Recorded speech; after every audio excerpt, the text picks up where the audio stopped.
جو میت ہوتی ہے، جب انسان، کمال بات ہے، انسان تھا، اس کا نام تھا، جو ہی اس میں سے دم نکلا اب وہ انسان کا نام ختم ہو گیا، اب وہ کیا بن گئی؟ میت. اب وہ کیا بن گئی؟ لاش. اب اس کا نام، کوئی شناخت، کچھ نہیں ہے.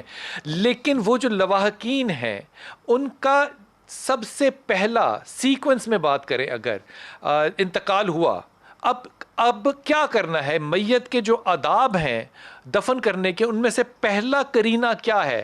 کیا کیا جائے گا؟ گھر والے کیا کریں گے؟ بسم اللہ الرحمن الرحیم. یقیناً بلال بھائی، حضور نبی کریم صلی اللہ علیہ وسلم کی جو سیرت طیبہ ہے، آپ کی جو تعلیمات ہیں، اس کے اندر یہ ہمیں بتایا گیا ہے کہ مسلمان پہ یہ حق ہیں.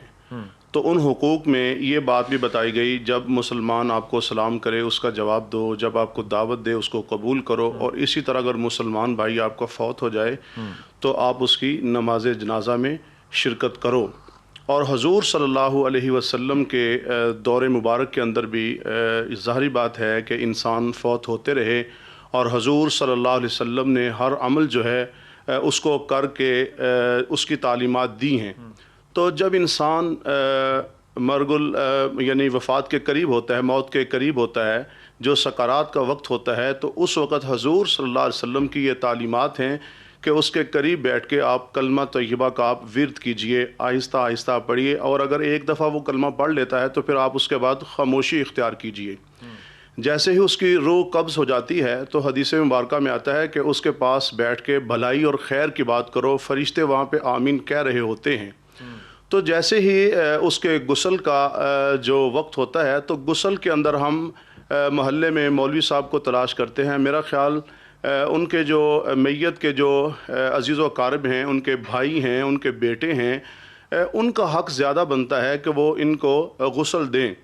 حضور نبی کریم صلی اللہ علیہ وسلم کی جو تعلیمات ہیں، جس نے ان کو غسل دیا، اس کا اتنا اجر و ثواب بتایا گیا ہے جیسے کہ وہ غسل دینے والا ابھی ماں کے پیٹ سے پیدا ہوا ہے. اور یہ فرمائیے کہ غسل کیا گھر کے غسل خانوں میں دیا جا سکتا ہے؟ بالکل گھر میں دیا جا سکتا ہے، کیوں نہیں دیا جا سکتا؟ گھر میں دیا جا سکتا ہے، خود دینا چاہیے. بیٹا اپنے باپ کو غسل دے، بیٹی اپنی ماں کو غسل دے.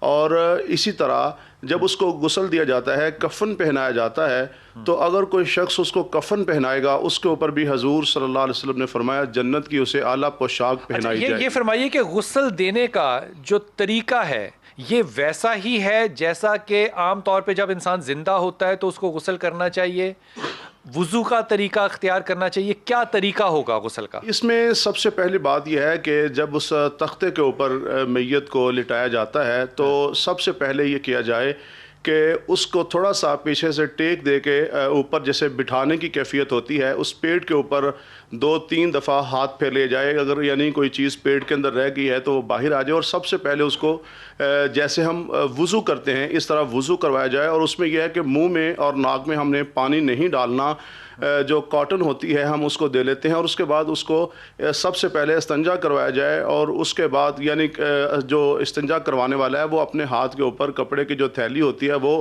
اس کو اپنے اوپر لپیٹ میں واپس آپ کے پاس آتا ہوں. جیسا مجھے یہ فرمائیے کہ استنجا کروانا چاہیے، یعنی کہ جیسے کہ کوئی ٹوائلٹ سے ہو کر آیا ہے تو اس نے اپنے آپ کو پاک صاف کرنا ہے، سب سے پہلے وہ پاک صاف کیا جائے. اب عام طور پہ مردے کو جو نہلانے والا ہوتا ہے وہ اپنے ہاتھ پہ کپڑا باندھ لیتا ہے، اگر کوئی گلو پہن لے تو اس میں کوئی قباحت ہوگی؟ تو وہ یقیناً بسم اللہ الرحمن الرحیم وہ گلو ہے. جی ہاں بالکل ٹھیک ہے. ہاں. اور دوسری یہاں ایک بات میں واضح کر دینا چاہتا ہوں کہ انسان جب زندہ ہوتا ہے نا تو تب بھی اس کی پردہ پوشی ضروری ہے. فوت ہو جاتا ہے تب بھی، اور اس وقت بھی جو یہاں ناف سے لے کر اس کے گھٹنوں تک کا جگہ ہے نا، اس کے اوپر کپڑا ڈالنا چاہیے. غسل دیتے ہوئے بھی آپ نے اس کو ڈھک کے رکھنا ہے. اور جو ہم عالم کو بلاتے ہیں نا بعض اوقات، جو ہم اس کی تردید کر رہے ہیں، تردید نہیں، چونکہ عموماً ہمارے جو بچے ہوتے ہیں یا گھر والے ہوتے ہیں ان کو غسل کے جو آداب ہیں یا اصول ہیں، تعلیمات اور ہدایات نبویہ ہیں، وہ یاد نہیں ہوتی. اور تیسری بات اس میں ایک اور اہم ہے، غسل دینے والا وہ بڑا امین انسان ہونا چاہیے، رازدان ہونا چاہیے اس شخص کا، یعنی ہر مسلمان کے بارے میں اس کے اندر ایک احساس ذمہ داری اور ہمدردی اور رازداری کا اس کے اندر یہ چیز ہونی چاہیے. بعض اوقات غسل کے دوران اسے کسی چیز کا احساس ہو جائے تو زندگی بھر اس کو اپنے پاس راز رکھے، اس راز کو افشا نہ کرے. اس لیے ہم ایسے لوگوں کو تلاش کرتے ہیں غسل دیتے وقت کہ جو ان چیزوں کا خیال کرنے والے ہوں. بیٹی اور بیٹی سے بڑا رازدان یقیناً لیکن ان کو دین کا علم بھی ہونا چاہیے کہ ہم نے طہارت کس طرح کروانی ہے, ہم نے ان کو وضو کس طرح کروانا ہے. پھر غسل دیتے ہوئے دائیں جانب نبی پاک صلی اللہ علیہ وسلم فرمایا پہلے اس سے شروع کیا جائے, پھر بائیں جانب سے شروع کیا جائے, پھر پورے بدن کو صاف کیا جائے, اور پھر اس کے بعد نبی پاک نے فرمایا کہ اس پانی کے اندر بیری کے پتوں کو ڈالا جائے, پانی کو گرم کر کے پھر قابل استعمال کر کے پھر آخری دفعہ جب آپ نے پانی بہانا تو اس کے اندر کافور کو شامل کیا جائے. یہ پانی 3 دفعہ بہانا ہے, 3 دفعہ یا 5 دفعہ یا 7 دفعہ جو ضرورت ہے اس کے مطابق اس کو کیا جائے. تو نبی پاک صلی اللہ علیہ وسلم جو یہ وطر تا کا خیال رکھنا نبی پاک صلی اللہ علیہ وسلم اس کی ہمیں تعلیم دی.